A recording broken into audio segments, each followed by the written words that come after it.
So this is another 200 amp whole house transfer switch.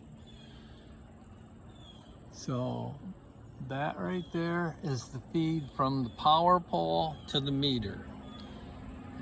And National Grid would like it metered before it goes anywhere.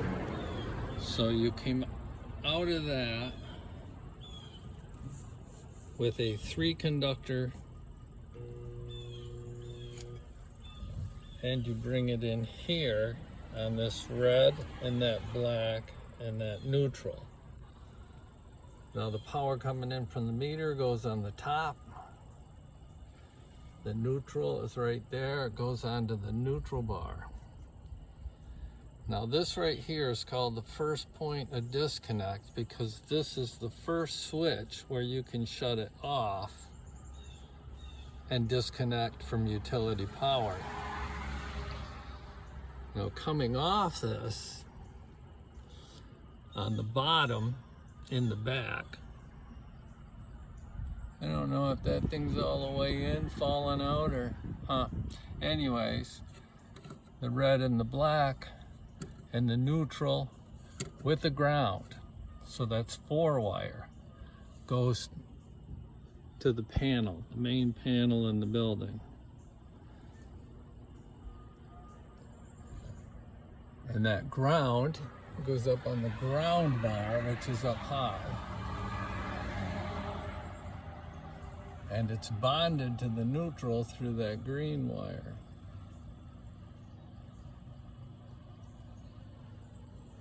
Now, because everything is done at the first point of disconnect, and it used to, before the generator was installed, go from the meter right into the building.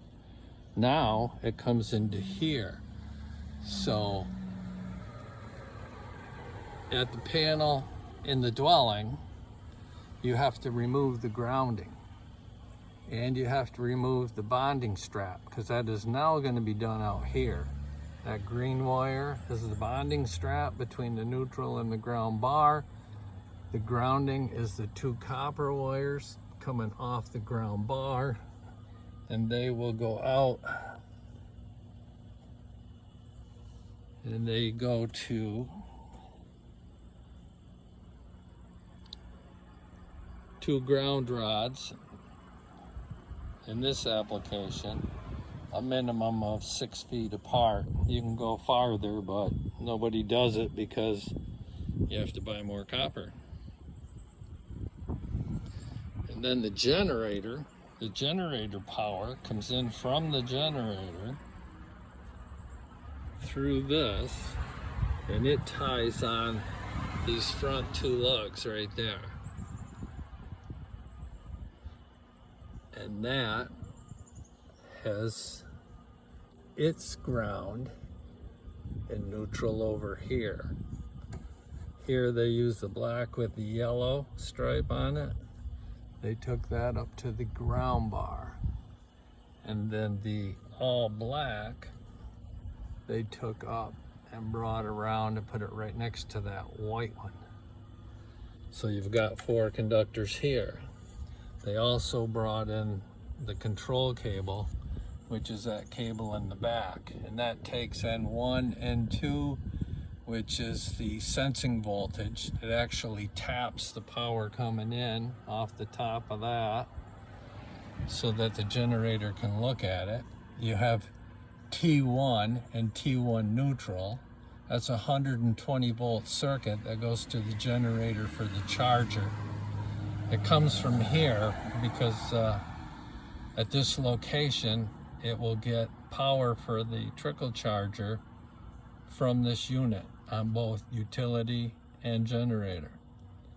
Then you have transfer and 12 volts, and typically these things, the 12 volts is always present, and they transfer by grounding the other side.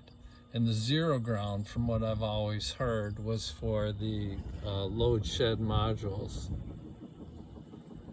And I don't know. I noticed when I took the inside cover out that it wasn't in right, and it looks like the bottom of this is bellied down. So that makes it fun.